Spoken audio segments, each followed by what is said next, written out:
자, 오늘은 요한복음 시리즈 19번째 시간입니다.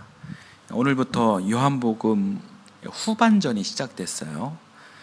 요한복음 이 전반전의 이야기는 빛으로 오신 예수 그리스도를 사람들이 알아보지 못했다, 알아보지 못할 뿐만 아니라 오히려 시기하고 질투했다는 것입니다.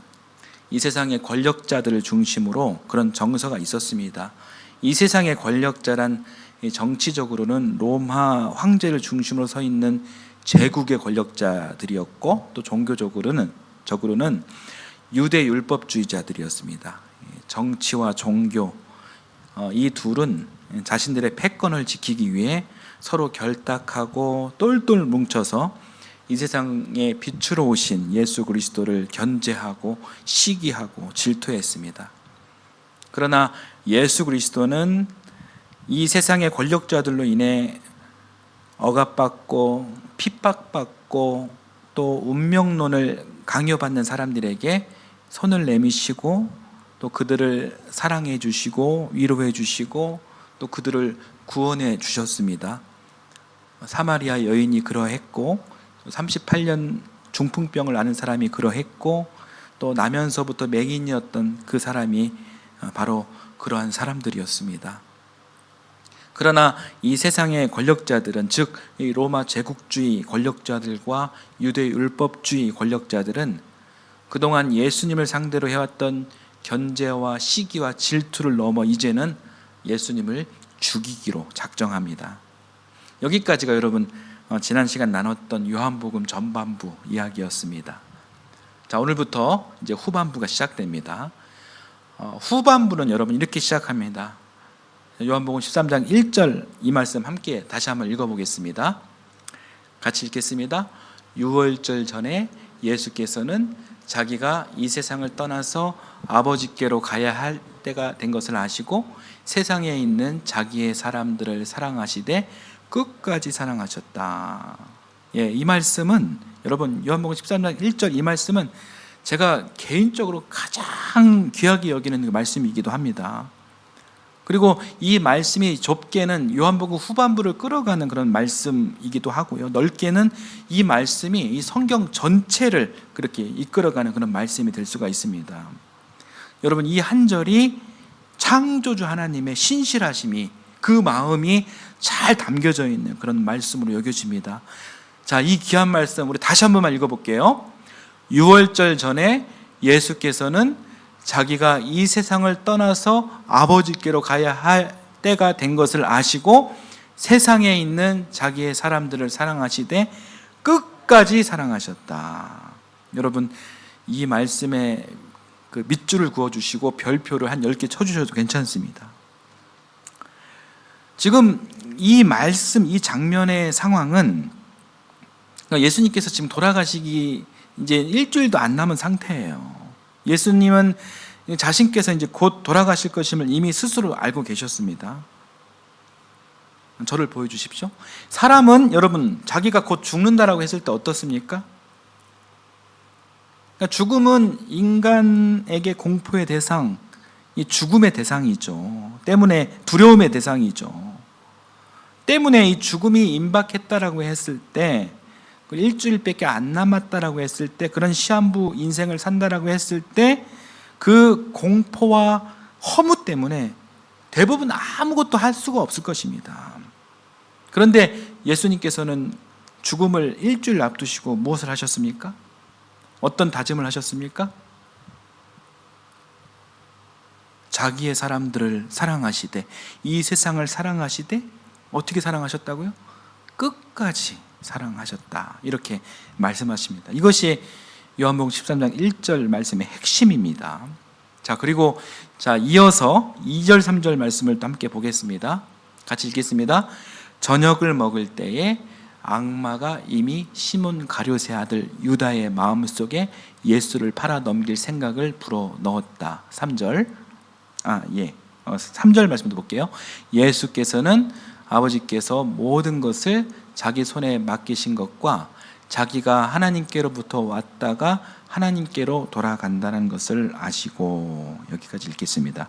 지금 2절 3절 이 장면은 예수님 사랑의 대상인 가룟 유다가 자기 스승을 팔아 넘기고자 하는 이 유다 마음의 상태를 설명해 주는 장면이 있죠. 예수님께서는 이 모든 상황을 다 알고 계셨습니다. 자기 애제자인 유다가 곧 자신을 배반할 것도 미리 아셨고, 그럼에도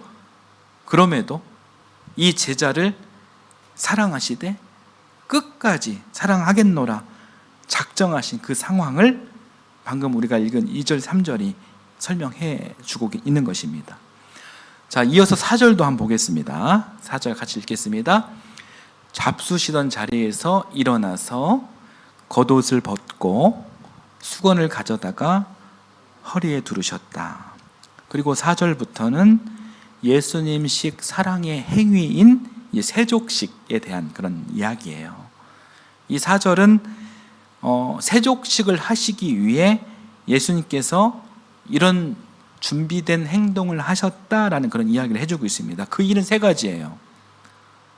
4절 다시 한 번만 보여주세요. 그 행동은 뭐였냐면 일어서셨다. 그리고 겉옷을 벗으셨다. 그리고 수건을 가져다가 허리에 두르셨다. 이 세 가지예요. 다음 PPT 한번 보여주시겠습니까? 네, 이 세 가지예요. 그러니까 세족식 준비를 위한 예수님 행동의 첫 번째는 바로 일어서신 일이에요. 여러분, 이 행동은 굉장히 중요한 행동이에요. 그러니까 이게 왜 중요한 행동인지를 알려면은 당시 사회, 그리스 로마 시대죠. 이 시대의 만찬 풍경을 우리가 좀 이해할 필요가 있습니다. 사진 한번 보여주시겠습니까? 네. 고대 그리스 시대, 로마 시대 만찬은 저렇게 여러분 누워서 했습니다. 여러분, 이 장면이 이해가 되십니까? 예수님 시대 만찬은 누워서 했어요. 누워서 밥을 먹고 누워서 술을 먹고 그랬습니다. 이게 그리스 로마 시대 만찬의 모습이에요. 왜 이렇게 했을까요? 그건 저도 잘 몰라요. 이 요상한 모습을 우리가 정서적으로 우리가 공감하자, 이해하자 그런 차원으로 지금 보여드린 것은 아니에요. 그러니까 그냥 단순하게 이 시대에는 이랬다, 이 정도 여러분 이해하시고 넘어가시면 됩니다. 여러분, 이 만찬의 자리에서 주인과 종을 한번 구분해 볼까요? 구분할 수 있습니다. 그러니까 잔치의 기쁨을 누리는 주인의 모습은 당연히 누워있는 사람들이겠죠. 그러면 종의 모습은 어떤 모습이었을까요? 저 그림의 모습처럼 춤추고 노래하고 악기를 연주하는 사람과, 그리고 또 음식을 나르고 또 술을 따르며 이 시중을 드는 그런 사람들은 종일 것입니다. 그러니까 이 종들의 특징이 바로 모두 서 있다는 것입니다. 그렇습니다. 그러니까 이 만찬의, 그리스 로마 시대 이 만찬의 주인은 누워 있고요, 그리고 종은 서 있는 거예요. 자, 다시 이제 본문으로 한번 그 본문의 상황으로 가보겠습니다. 그러니까 만찬을 드시고서 예수님께서 제일 먼저 하신 행동이 무엇이라고 했죠? 세족식을 위한 예수님 행동 한번 보여주시겠습니까? 자, 제일 먼저 하신 일은 첫 번째, 일어나셨다. 그러니까 예수님께서 일어서셨다라는 것은 우리가 주목해야 하는 그런 장면인 거예요. 노예는 여러분 일어서는 것부터 시작하는 거예요. 예수님께서 식사하실 때는 누워 계셨겠죠. 예수님께서는 손님 중에 손님이시고 또 주인 중에 주인이실 테니까 당연히 만찬 자리에서 아마 누워 계셨을 거예요. 당시 문화대로라면요. 그렇게 계시다가 이 만찬의 가장 큰 어른이자 스승이신 분이 일어나신 겁니다. 화장실을 가시려고 일어선 것이 아니라 어떤 중요한 일을 하시기 위해서 일어나신 거예요. 여러분, 그렇게 일어서신 장면도 한번 상상을 한번 해보시겠습니까? 상상이 되시죠? 자, 그 다음 두 번째 하신 예수님의 행동이 무엇이죠? 네, 두 번째는 겉옷을 벗으셨다. 겉옷을 벗으셨습니다. 저를 이제 보여주십시오. 여러분, 겉옷의 상징이 무엇입니까? 당신이 누구십니까? 당신이 누구인지 가장 빨리 알아차릴 수 있는 방법은 여러분, 그 사람이 어떤 옷을 입었는지를 보면 됩니다. 겉옷이 그 사람의 인격까지 말해주는 것은 아니지만, 이 겉옷을 보면 그 사람이 뭐 하는 사람이고 어떤 지위에 있는지 금방 눈치챌 수가 있죠. 예수님께서 그 겉옷을 벗으셨습니다. 겉옷을 보면 예수님이 어떤 분, 누구인지 알 수가 있어요. 예수님께서는 지금 여기 모인 사람들 중에 대장이에요.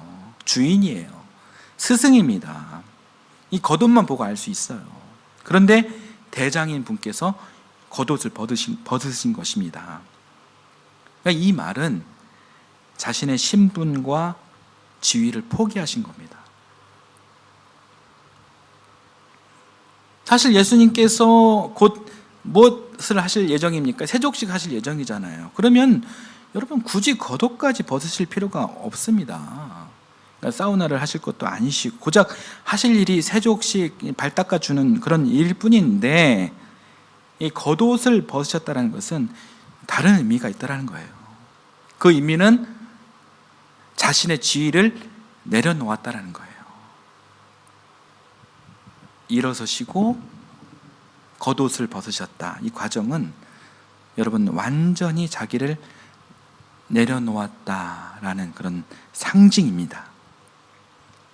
자, 그리고 그 다음은 무엇을 하셨습니까? 그 행동 다시 한번 보여주시겠습니까? 세 번째는 수건을 허리에 두르셨다. 여러분, 이 수건의 상징은 무엇입니까? 섬김의 상징이죠. 여러분, 무슨 어떤 행사를 할 때 이렇게 수건을 이렇게 갖고 다니신, 허리에 두르시고 갖고 다니시는 분들 있죠? 그러니까 뷔페를 가도 그런 분들이 계십니다. 이분들 자세히 보면은 이분들이 그 행사에서 일을 제일 열심히 제일 많이 하세요. 흘린 것 있으면 닦아야 되고 치워야 됩니다. 그러니까 수건이 상징하는 바는 바로 섬김이라는 것이죠. 그러니까 오늘 본문의 4절에서 이야기하는 예수님의 이 행동들은 곧 완전히 자기 자신을 내려놓고 그리고 남을 섬기고자 하는 그런 일들이었습니다. 한마디로 스승, 주인, 대장의 자리가 아니라 종의 자리로 이렇게 탈바꿈된 것입니다. 이 순간만큼은 지금 예수님도 지금 주인이 아니신 거예요. 한 명의 종이 되신 것입니다. 여러분, 이 예수님의 이 세 가지를 이 세 가지 행동을 여러분 주목해 주십시오. 일어서셨다, 겉옷을 벗으셨다, 그리고 수건을 허리에 두르셨다. 성경은요, 이 예수님의 이 한 동작 한 동작을 구체적으로 그렇게 풀어서 기록했어요. 왜 그랬을까요? 굉장히 중요하니까 그런 것입니다. 여러분, 이 대목 우리가 쉽게 넘어가면 안 됩니다. 자, 그리고 5절을 보겠습니다. 읽겠습니다. 그리고 대야에 물을 담아다가 제자들의 발을 씻기시고 그 두르는 수건으로 닦아주셨다. 이 장면은 우리가 잘 알고 있는 세족식 발을 닦아주시는 장면입니다. 여러분, 이 장면도 한번 상상을 해보시겠습니까? 이미지 한번 보여주십시오. 여러분, 상상과 이미지를 함께 봐주십시오. 지금 여전히 만찬 중이에요. 그러니까 그리스 로마 시대 문화대로라면 제자들이 지금 어떤 자세로 지금 만찬을 즐기고 있겠습니까? 서 있겠습니까? 누워 있겠습니까? 누워 있어요. 근데 그 자리에서 서 있는 사람은 예수님밖에 지금 없습니다. 예수님께서는 세족식을 하시려고 일어서셨고, 그리고 세수 대야에 물을 담으시고, 그리고 가져오셔서 그 물을, 대야를 누워있는 제자들 한 사람 한 사람에게로 가지고 오십니다. 그러니까 이게 여러분 종이 할 일이에요. 불편한 일들이지만 종이 주인들에게 그렇게 합니다. 그리고 한 제자의 발을 그렇게 닦아주시고, 물이 더러워졌잖아요. 그러면 그 물을 버리러 가시고 또 새물을 떠오시고 그렇게 해서 모든 제자의 발을 다 닦아주신 거죠. 그러니까 12번을 그렇게 하신 겁니다. 여러분, 쉬웠겠습니까? 힘드셨겠습니까? 힘들어요. 여러분, 섬기는 일이라는 것이 쉬운 일이 아닙니다. 그러니까 제자들이 누워 있으니까 예수님은 무릎을 꿇고 또 씻어주시고 수건으로 닦아주시는 그런 모양이 상상이 되어지죠. 그리고 이제 이어지는 말씀이 이제 6절인데 6절부터 11절은 오늘 본문에서 생략이 됐습니다. 왜냐하면 6절부터 11절은 갑자기 베드로 이야기가 나오거든요. 이 부분도 중요한 부분이지만 오늘은 이 세족식 이 사건 중심이기 때문에 바로 이 12절로 이렇게 넘어가겠습니다. 여러분 12절도 한번 보겠습니다. 같이 읽겠습니다. 예수께서 제자들의 발을 씻겨주신 뒤에 옷을 입으시고 식탁에 다시 앉으셔서 그들에게 말씀하셨다. 내가 너희에게 한 일을 알겠느냐? 예수님께서 세 가지 행동을 하시고 또 제자들의 발을 씻어 주신 후에 다시 옷을 입으셨습니다. 그리고 식탁에 다시 앉으셨어요. 다시 누우셨습니다. 12절 방금 읽은 이 장면은 다시 이제 원위치로 돌아왔다라는 거예요. 예수님은 다시 스승이 되셨고 주님이 되셨습니다. 그리고 제자들에게 물으셨어요. 내가 너희에게 한 일을 알겠느냐? 다시 스승이 되셔가지고 제자들에게 교육을 하고 있는 거예요. 오늘 본문의 예수님 행동에 대해 다시 한번 정리를 해볼게요. 그러니까 1번은 여러분 일어서시고 그리고 겉옷을 벗으시고 또 수군을 두르셨다. 그런 이상한 행동을 하셔서 제자들에게 궁금증을 유발하신 거예요. 그리고 2번은 종이 되셔서 모두의 발을 정성껏 씻어주십니다. 세족직을 하셨습니다. 이게 2번이에요. 그리고 3번은 다시 주님이 되셔서 1번, 2번 행동의 의도가 무엇인지를 아냐며 제자들에게 질문하셔요.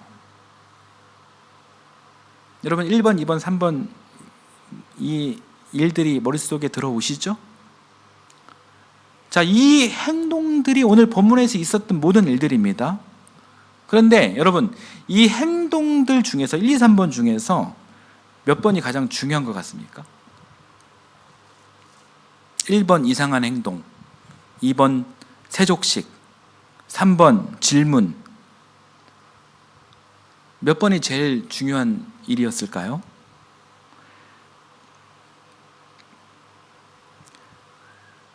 다 중요하죠. 다 중요하지만 제 생각으로는 3번입니다. 예수님께서 죽음을 앞두시고 정말 하고 싶으셨던 일은 1번, 2번의 뜻이 무엇인지를 깨닫게 하는 것이었다라는 거예요. 자, 이게 무슨 뜻인지 예수님께서는 바로 설명해 주십니다. 여러분 말씀으로 확인하겠습니다. 14절, 15절 같이 한번 읽겠습니다. 주이며 선생인 내가 너희의 발을 씻겨 주었으니 너희도 서로 남의 발을 씻겨 주어야 한다. 내가 너희에게 한 것과 같이 너희도 이렇게 하라고 내가 본을 보여준 것이다. 아멘.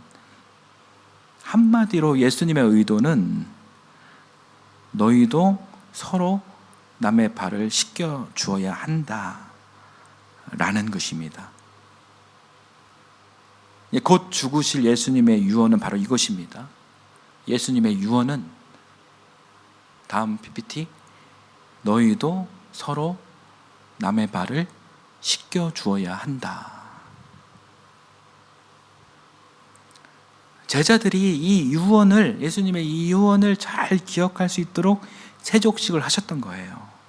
죽음이 임박한 가운데 하나님의 아가페, 하나님 예수 그리스도의 끝없는 사랑, 이게 복음이잖아요. 이 복음을 잘 이해하지 못하는 제자들이 그리고 우리들이 어떻게 하면 잘 이해하고 잘 기억할 수 있을까? 강력한 잔상을 남길 수 있는 방법은 무엇일까? 그런 고민을 하시면서 몸소 보여주신 일이 세족식이었다라는 거죠. 그리고 너희도 서로 남의 발을 씻겨주어야 한다. 이 유언을 하십니다. 따라서 세족식은 곧 예수님의 유언입니다. 여러분, 그러면 그리스도인으로서 우리는 앞으로 세족식을 잘 해야 됩니까? 하지 않아야 되겠습니까?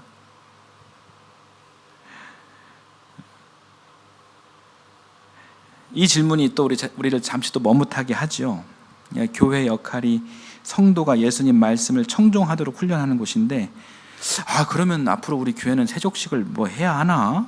예배당 뭐 한 이쪽에 뭐 그 세족탕을 하나 이렇게 설치를 해야 하나? 매일 제가 여러분의 발을 씻겨줘야 하나?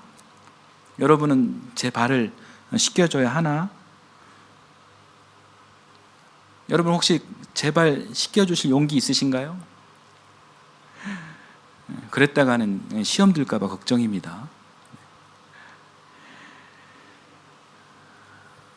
예수님께서 하신 말씀, 너희도 서로 남의 발을 씻겨줘야 한다. 여러분, 이 귀한 말씀을 어떻게 우리가 수용하면 좋을까요? 이 발 씻어주라는 그런 말씀의 의미가 무엇일까요? 예수님의 유언인데, 저는 예수님의 유언을 이렇게 받고 싶습니다. 두 가지인데요. 첫 번째는 물론 겸손한 마음으로 다른 사람의 발을 씻어주는 그런 것도 굉장히 좋은 일이 될 수가 있죠. 그런데 오늘 말씀을 통해 우리가 주목해야 할 전제가 뭐냐면, 발 씻어주는 장면, 그 장면뿐만 아니라 우리가 아까 보았던 4절에서 제자들에게 그 발을 씻어주기 전 하신 예수님의 그 행동이에요. 그러니까 일어서시고 겉옷을 벗으시고 또 수건을 두르신 그 일입니다. 예수님의 이 행동들은 자기 권위, 자기 지위를 내려놓고 철저하게 종이 되신 것, 종의 모습으로 섬기는 자의 본을 보여주신 것입니다. 그런 삶의 태도를 갖고 살아가는 것이 중요하다. 그런 말씀이 아닐까 생각을 합니다. 세족식 자체도 중요합니다. 그러나 이 세족식은 특별한 날 이벤트로 하면 좋을 것 같습니다. 제가 언젠가는 우리 기호들과 함께 세족식을 꼭 하겠습니다. 빌립보서 2장 3절 말씀 한번 함께 보겠습니다. 같이 읽겠습니다. 무슨 일을 하든지 경쟁심이나 허영으로 하지 말고 겸손한 마음으로 하고 자기보다 서로 남을 낮게 여기십시오. 아멘. 그러니까 이 빌립보서 이 말씀의 모습이 발을 닦아주는 종의 모습이지 않을까요? 나보다 남을 더 낮게 여기는 마음, 태도, 이것이 우리 신앙에서 굉장히 중요한 요소가 아닐까 생각을 해봤습니다. 참 좋은 말이죠. 좋은 말이지만 정말 이게 쉽지가 않은 일이죠. 내가 누군데, 내가 어느 대학에 나왔는데, 우리 집안이 어떤 집안인데, 이런 언어가 익숙하신 분들이 계시다면 그런 분들은 오늘 예수님께서 말씀하신 온전한 종의 모습이다라고 볼 수가 없죠. 솔직히 우리 모두 다 그런 모습으로 좀 살고 있죠. 교회 오래 다녔다고 모태신앙이라고 해서 다 소용없습니다. 남을 나보다 낮게 여기는 그런 거룩한 마음이 있어야 하는 것입니다. 좀 현실적으로 말하자면, 우리가 그리스도인이라면 남을 나보다 낮게 여기는 그런 마음을 갖도록 훈련하는 사람들이었으면 합니다.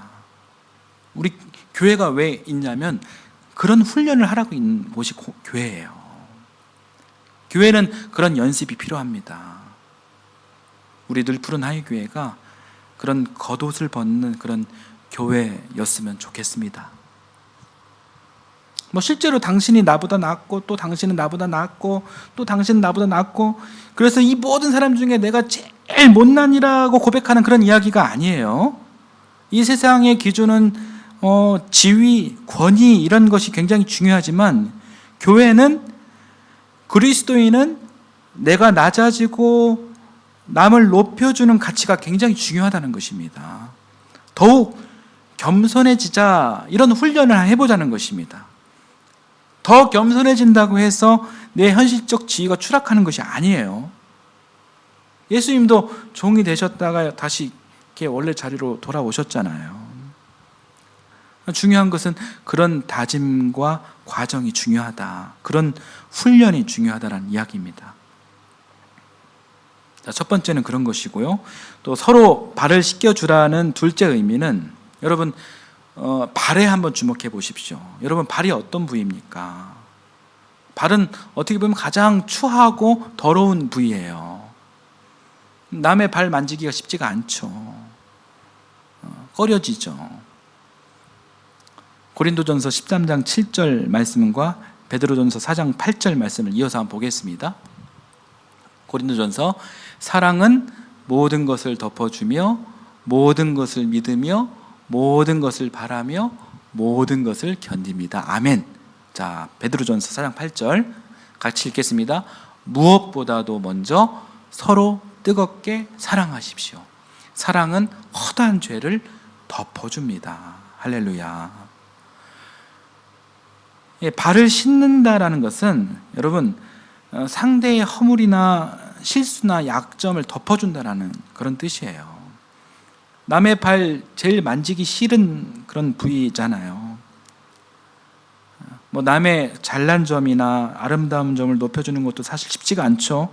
이 사람은 기본적으로, 우리 인간은 뭐 이기적인 시기 질투가 많은 그런 인간이기 때문에 그렇습니다.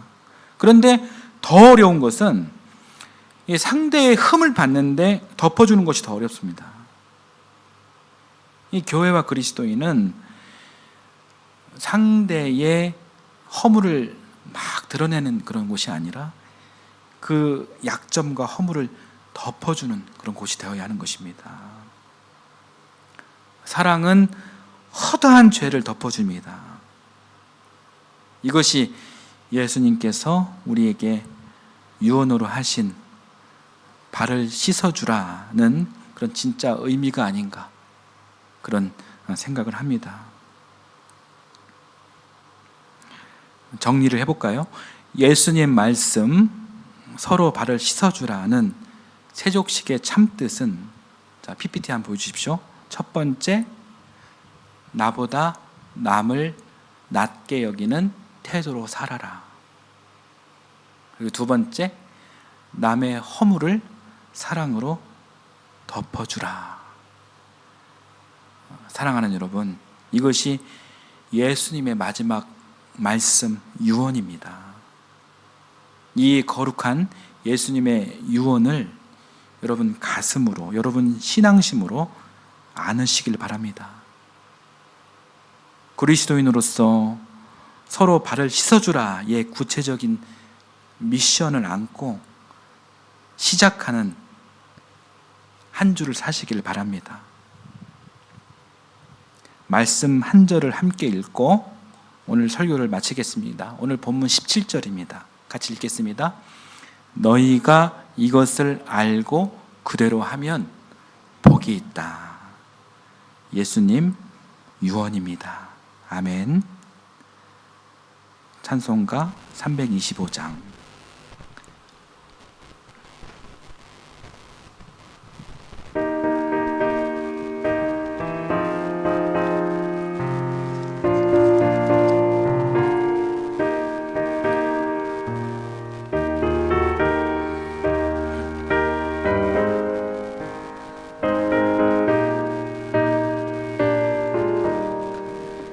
예수가 함께 계시니 시험이 오나 겁없네. 기쁨의 근원 되시는 예수를 위해 삽시다. 날마다 주를 섬기며 언제나 주를 기리고 그 사랑 안에 살면서 딴 길로 가지 맙시다. 이 세상 사는 동안에 주 이름 전파하면서 구원한 복락 주시는 예수를 위해 삽시다. 날마다 주를 섬기며 언제나 주를 기리고 그 사랑 안에 살면서 딴 길로 가지 맙시다.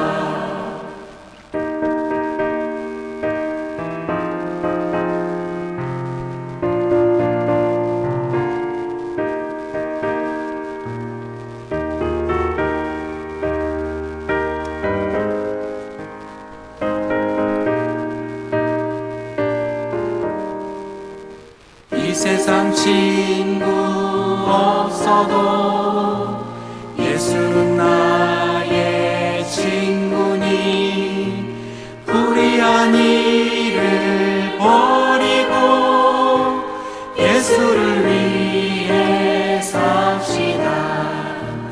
날마다 주를 섬기며 언제나 주를 기리고 그 사랑 안에 살면서 딴 길로 가지 맙시다. 주께서 심판하실 때 잘했다 칭찬하리니 이러한 상급 받도록 예수를 위해 삽시다. 날마다 주를 섬기며 언제나 주를 기리고 그 사랑 안에 살면서 딴 길로 가지 맙시다.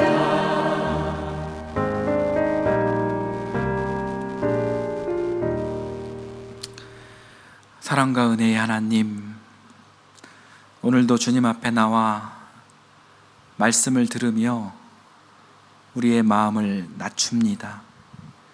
예수님께서 스승의 자리에서 일어나 종의 자리로 내려오신 것처럼 우리도 그 겸손의 길을 따르게 하옵소서. 주님, 우리가 여전히 높아지려 하고 인정받으려 하고 자신의 자리를 지키려는 마음을 내려놓게 하시고 섬김의 자리, 사랑의 자리로 옮겨가게 하옵소서. 예수님께서 제자들의 발을 씻기시며 끝까지 사랑하셨던 그 마음을 우리에게도 부어 주옵소서.